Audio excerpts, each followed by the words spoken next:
Good morning, Kansas City. Welcome to another edition of KCPS Homeroom. I'm your teacher host guy for the day. My name is Chris Odom.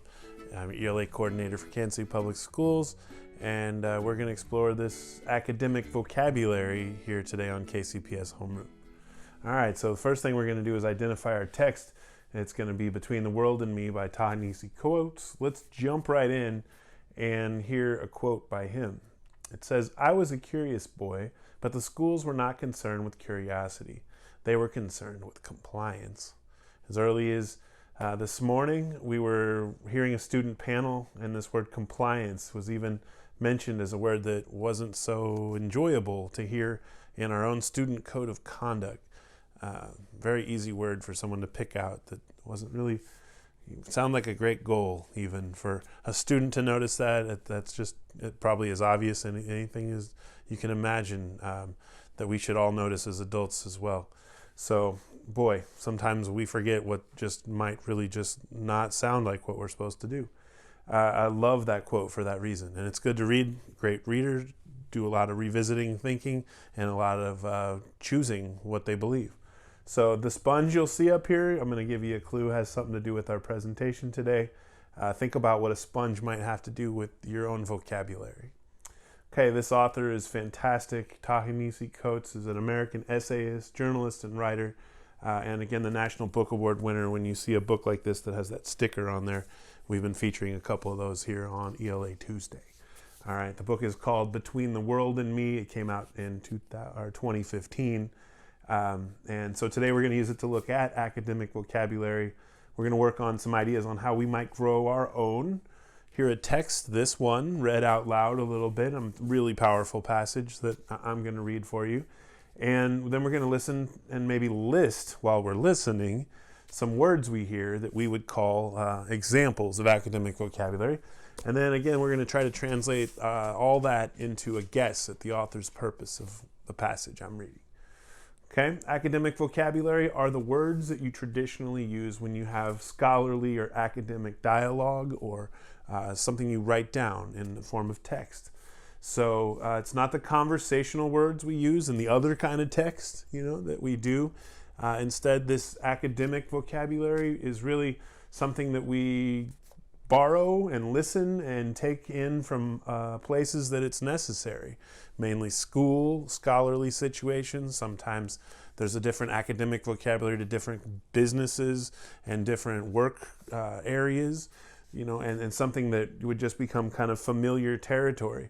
So unless you've been exposed to this academic vocabulary, then it's really not going to build itself without a little bit of work. And that's where you come in, is you are this sponge. You have this ability to find chances to soak up things, and then later down the road in some forms of writing and definitely speaking in front of other people on various topics that you have read and given great thought, you'll find that there is your academic vocabulary for you.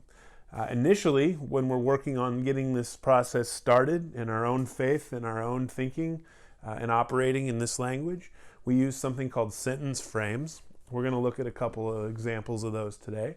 And again, we might start off just by listening. And think of all the great podcasts and things you have at your fingertips sometimes that you might choose to work toward some of these goals yourself. TED Talks are just loaded with chances to absorb great thinkers. All right, so discussing with friends and family is a way to make this more active and digest things and soak them up, right? And then squeeze them out and kind of have that challenge of maybe this time when we're sitting around talking about something, let's see what happens if we show our own academic vocabulary. If you practice this in class, right, then again, people are going to borrow some of your skills, and you're going to trade those with others that in ways that you've absorbed them from other people. Okay, so if you read complex text, and if you start to read like a writer, what if you had written this? Would you have chosen the same word choice? Sentence frames, we said, are a chance to really practice writing in a way that will require you to say things in manners that you don't always in just everyday conversation. For example, entering into a sentence, something was saying according to, between the world and me, or according to the author sometimes, and then you just use the author's last name, according to Coates, right? And then we'd put a great quote in there.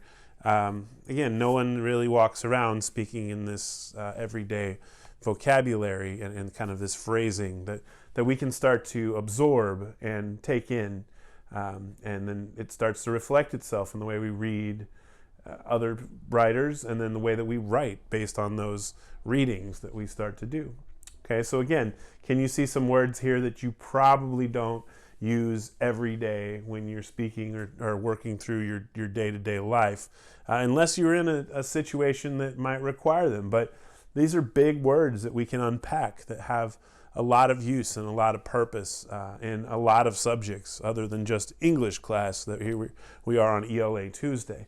One of my favorites of all time that was an example probably given to me of academic language back when I was in 11th grade was the word delve. And just to put it on the wall, I think even then was with chalk, and can remember seeing it. That doesn't seem like a word to me. That just, where'd that come from, and how does it take on all of this?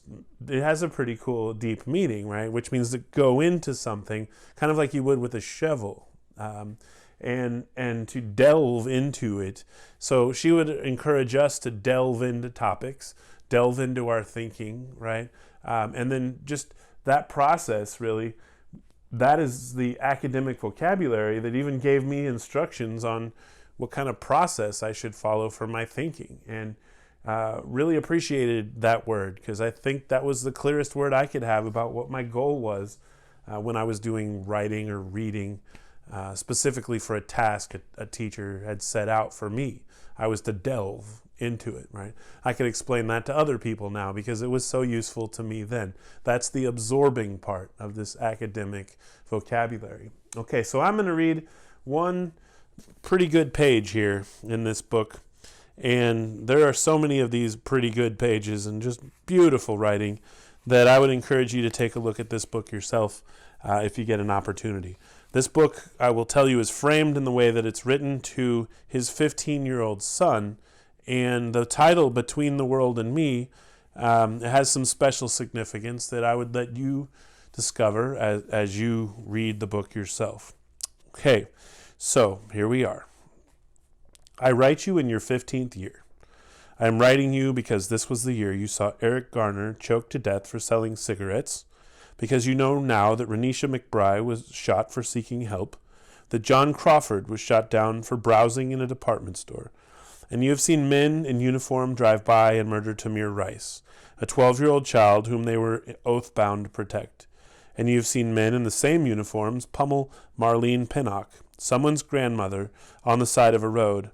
And you know now, if you did not know before, that the police departments of your country have been endowed with the authority to destroy your body. It does not matter if the destruction is the result of an unfortunate overreaction. It does not matter if it originates in a misunderstanding. It does not matter if the destruction springs from a foolish policy. Sell cigarettes without the proper authority, and your body can be destroyed. Resent the people trying to entrap your body, and it can be destroyed. The destroyers will rarely be held accountable. Mostly they will receive pensions, and destruction is merely the superlative form of a dominion whose prerogatives include friskings, detainings, beatings, and humiliations. All of this is common to black people, and all of this is old for black people. No one is held responsible. There is nothing uniquely evil in these destroyers or even in this moment. The destroyers are merely men enforcing the whims of our country, correctly interpreting its heritage and legacy. It is hard to face this, but all our phrasing, race relations, racial chasm, racial justice, racial profiling, white privilege, even white supremacy, serves to obscure that racism is a visceral experience, that it dislodges brains, blocks airways, rips muscle, extracts organs, cracks bones, breaks teeth. You must never look away from this. You must always remember that the sociology, the history, the economics, the graphs, the charts, the regressions, all land with great violence upon the body. Okay, so did you hear some words and make a little list that you might consider academic vocabulary? And let's go to this next slide and call it the pick it and prove it task. And that's a little bit of alliteration there. It makes it a little cooler when you do it, right? So just please pick it and prove it, and pick 3 words and explain what they have to do with the overall meaning of this little reading selection. And if you were just grabbing them out of the air, because certainly that makes it more challenging, I just wish I could hand you this book and you could say, oh, here they are.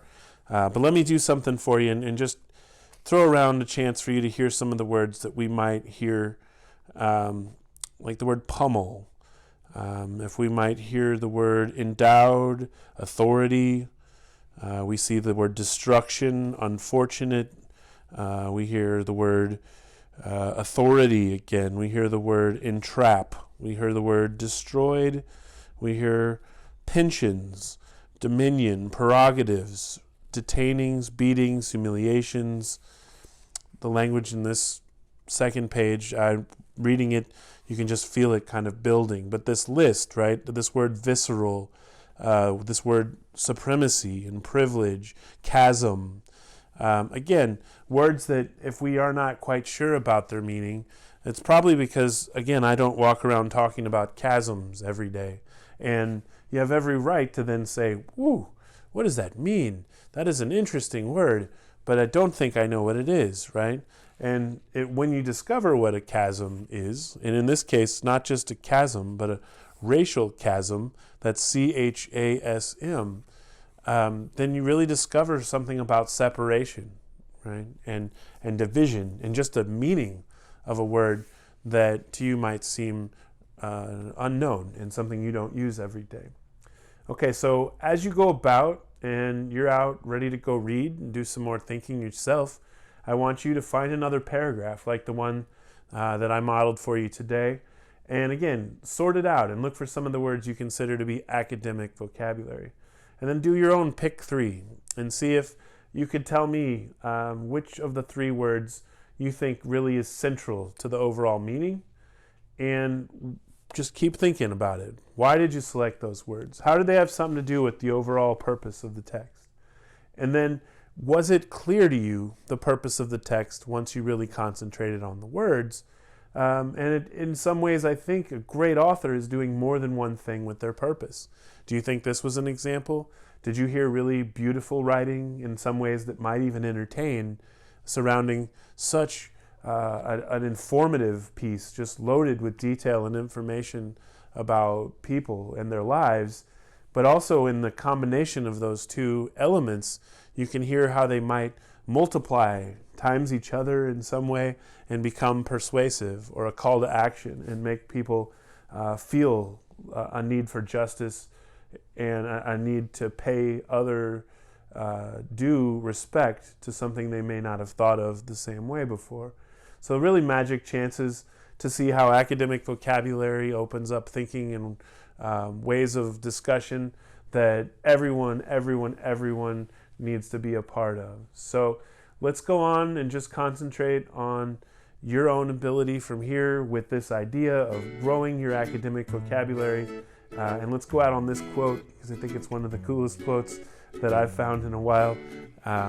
And I hope you've had a great time with us this morning on ELA Tuesday, working on academic vocabulary and featuring the wonderful work of Ta-Nehisi Coates, Between the World and Me. Have a great Tuesday.